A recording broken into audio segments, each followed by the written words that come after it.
El día de hoy quiero invitarte a ver el primer curso de inversiones inmobiliarias gratuito. En cada capítulo de este curso aprenderás todo lo que necesitas saber sobre bienes raíces, desde cómo puedes comprar tu primera casa hasta cómo puedes pagarla en tiempo récord. Aparte de esto, sabrás cuáles son las mejores y más nuevas inversiones inmobiliarias que existen ahora mismo en el mercado.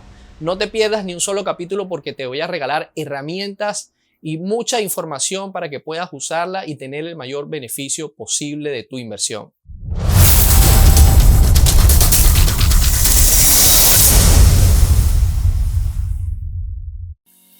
Muy bien, empecemos con la base de todo. ¿Qué es un bien raíz? Un bien raíz es el suelo o tierra delimitado por un espacio correspondiente a dicha propiedad. Dicho de otra forma, un pedazo de tierra que nos pertenece. Vamos a ejemplificarlo acá. Bien. También es todo lo que está de forma permanente sobre ese suelo. Por eso le llaman bien raíz, porque está arraigado a la tierra, arraigado a ese suelo. En este caso vamos a poner esta pequeña casa que pertenece un todo, ya sea el terreno con la casa, a un bien raíz. Es algo físico, tangible, que puede verse y tocarse. Es por eso que tantas personas prefieren este tipo de inversiones sobre otras.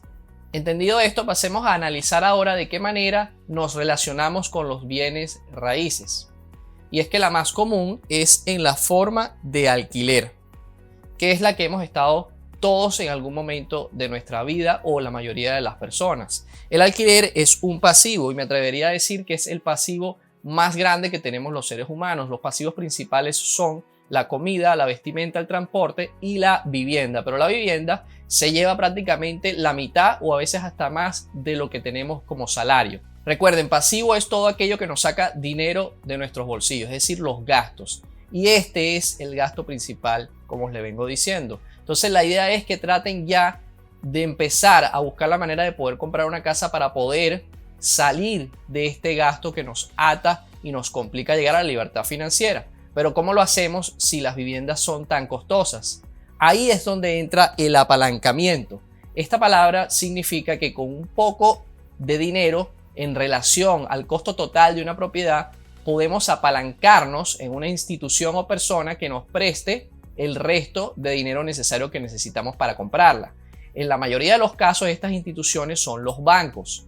Vamos a hacerlo con números. Por ejemplo, una casa que cueste $200,000, que es un monto bastante elevado de dinero y difícil de conseguir, nosotros si logramos reunir un inicial de un 5%, que representan $10,000, el banco, después de analizar nuestras formas de pago y de qué manera nos ve financieramente y acepta que podemos hacer el pago de una hipoteca, entonces nos presta esos $190,000 restantes que nos falta para poder comprar la casa. Es decir, nosotros solamente vamos a poner un inicial o enganche de $10,000 y el banco nos va a dar $190,000 en forma de un préstamo hipotecario o hipoteca.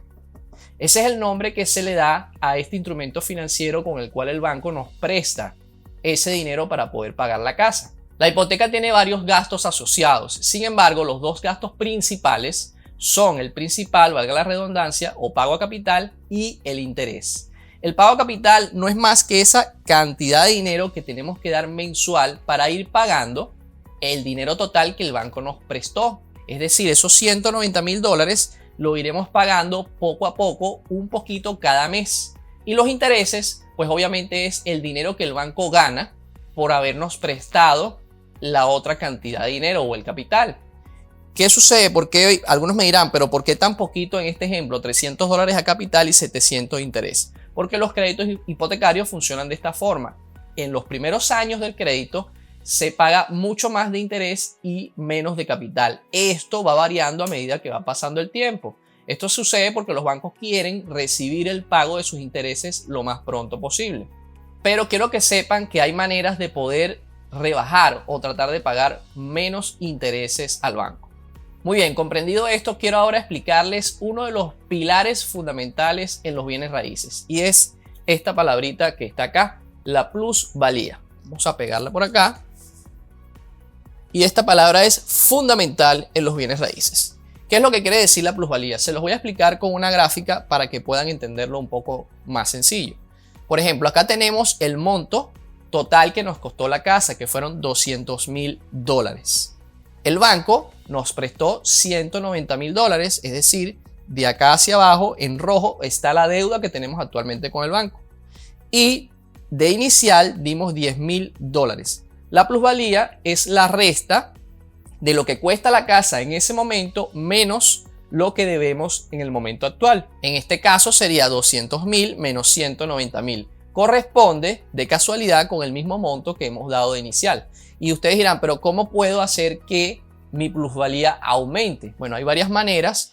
Sin embargo, las principales se las voy a explicar acá. Una es la valorización, que es esa propiedad que tienen los bienes raíces de subir a medida que va pasando el tiempo, van pasando los años.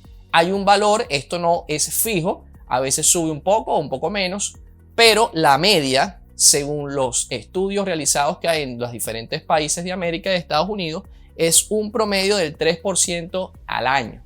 Es decir, ese es el promedio en base a los históricos de varios años, a largo plazo. Por tanto, por ejemplo, en este caso de los $200.000, si le calculamos el 3%, eso equivale a $6.000 al año. Es decir, que al año siguiente esta propiedad debería estar costando $206.000.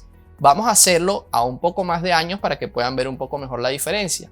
En unos 5 años, la casa debe haberse valorizado un aproximado de un 15%. 15% de $200.000 representan $30.000. Es decir, que ya la casa en ese momento no estará costando los $200.000 que costó el momento que la compramos, sino que han pasado 5 años y ahora estará costando $230.000. Los 200 que había costado en un principio más los $30.000 que adquirió por la valorización. Hay otro factor que ayuda a que la valorización aumente y este sí depende de nosotros directamente y es el pago de capital. ¿Qué es el pago de capital? Fíjense, como les expliqué en la hipoteca, los dos factores más importantes son el capital y los intereses. Ese pago de capital representa esos $300 que damos mes a mes durante el término de la hipoteca. Si nos damos cuenta, multiplicamos esos $300 por 12 para saber cuánto es lo que abonamos al año y nos da $3.600 al año. Para seguir con el ejemplo de los 5 años, pues veamos, a los 5 años tendríamos 5 por los $3.600 anuales, nos da un valor total de $18.000. Es decir, a los 5 años ya nosotros no deberemos $190.000, sino que deberemos $18.000 menos de ese monto que debíamos anteriormente.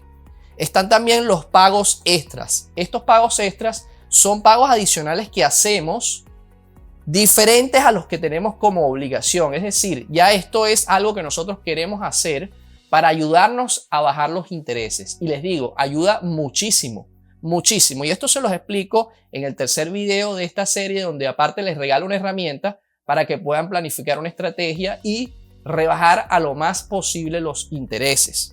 Les digo que es algo abismal la cantidad que se puede reducir. Pero en este caso, supongamos que nosotros podemos al año dar un adicional de $1.400 adicional al capital que hemos estado dando. Es decir, vamos al banco y decimos, queremos dar este dinero para cortar nuestra hipoteca. Fíjense, si hacemos esto año a año por 5 años, estaremos entregando el sumo total de $7.000 por esos 5 años. Es decir, que al cabo de los 5 años, entre pago de capital y pagos extra, habremos dado 18 más 7, $25.000 adicionales. Esos $25.000 adicionales a los 5 años van a repercutir sobre la deuda que tenemos. Ya no deberemos los $190.000, sino que deberemos $165.000, porque ya pagamos $25.000 adicionales. Es decir, que ahora nuestra plusvalía aumentó. ¿Cuál es nuestra plusvalía total en esos 5 años?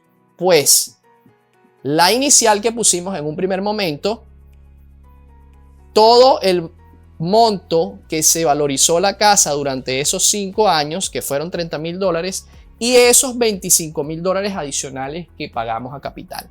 En total, nos estaría dando la suma de estos tres montos, sería 30.000 más 10, 40, más 25, 65.000 dólares de plusvalía. Muy bien. Hay dos maneras de calcularlo, sumando la valorización más la inicial, más los pagos a capital y extra, o sencillamente restando lo que cuesta la casa en ese momento, que es 230.000, menos los 165.000 que debemos en ese momento. Y eso también nos da esos 65.000 dólares de plusvalía. Es decir, si nosotros queremos vender la casa o la propiedad en ese momento a los 5 años, pues deberían estar quedándonos estos 65.000 dólares en el banco o en nuestro bolsillo. Pero bueno, vamos a suponer que ustedes no quieren vender esa propiedad, pero tampoco quieren vivir más allí porque quieren mudarse de ciudad o porque quieren ir a otro trabajo X, cualquier tipo de problema personal que tengan, que ya no quieren estar en la propiedad. Entonces, ¿cuál es la otra opción? La otra opción es rentarla. Y con eso vamos a pasar al segundo pilar fundamental de los bienes raíces. Para poder continuar con este punto es necesario el desglose total de los gastos que hay en el momento que se compra una vivienda. Como ya les había dicho anteriormente, los dos gastos principales de la hipoteca son el capital e interés. Acá lo hemos puesto.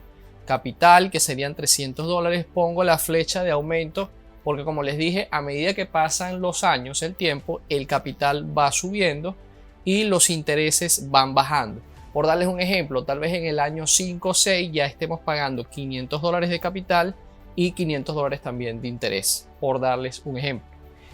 Los otros gastos son los siguientes, lo que son los impuestos, que pudieran ser unos 200 dólares al mes en base al 1,3% anual sobre el costo de la propiedad. Ese es el promedio que se calcula más o menos en América y en Estados Unidos. Es decir, que para una vivienda de 200.000 dólares el 1,3% es aproximadamente 2.600.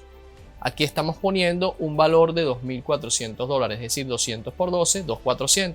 Así que estamos bastante cerca de la realidad. El otro gasto sería el seguro de la propiedad. Este es el seguro que se pone en caso de pérdida de la propiedad por incendio, por terremoto o cualquier tipo de catástrofe, ni Dios lo quiera. A veces estos dos montos los cobra el banco en una cuenta llamada cuenta escrow.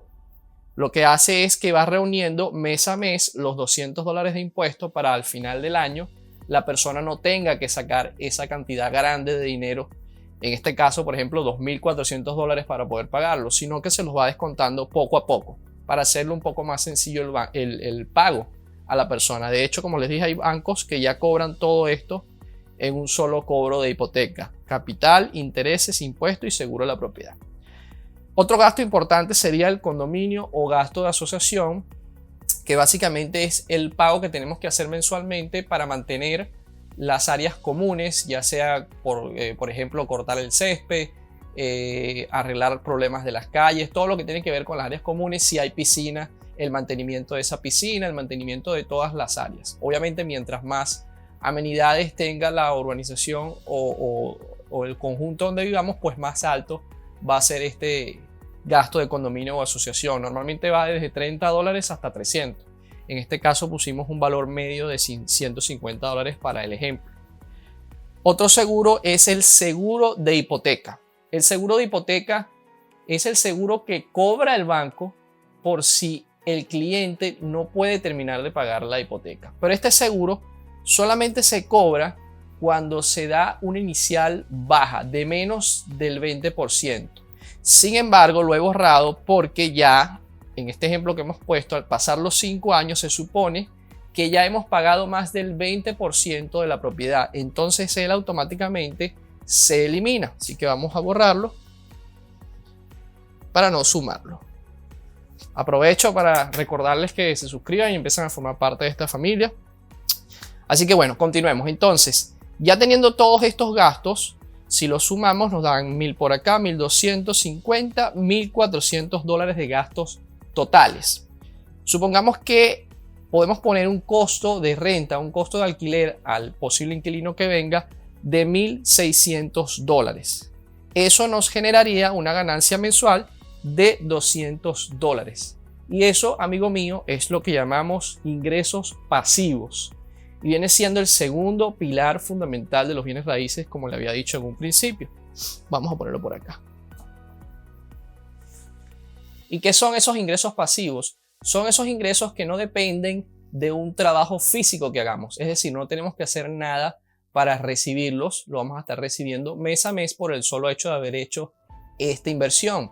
Pueden haber casos, por ejemplo, en que no tengamos un ingreso pasivo porque la zona de renta o el análisis de mercado del precio de las propiedades en ese lugar, en ese momento, pues no da para que tengamos una ganancia. Sin embargo, en el peor de los casos, que cobremos lo mismo de renta versus los gastos que tenemos en la propiedad, por ejemplo 1.400, y no tengamos ganancia, igualmente estamos teniendo una valoración de nuestra propiedad. Y aparte de eso, la propiedad se está pagando en capital año a año. Y eso no lo estamos haciendo con nuestro dinero. Es decir, ese inquilino que está ahí pagando la renta estaría pagándonos todo lo que son el gasto de hipoteca, generándonos una plusvalía más alta, como le había explicado anteriormente. ¿Cuál es la idea entonces de los bienes raíces? Pues conseguir la mayor ganancia de estas dos variables, que son los ingresos pasivos y la plusvalía.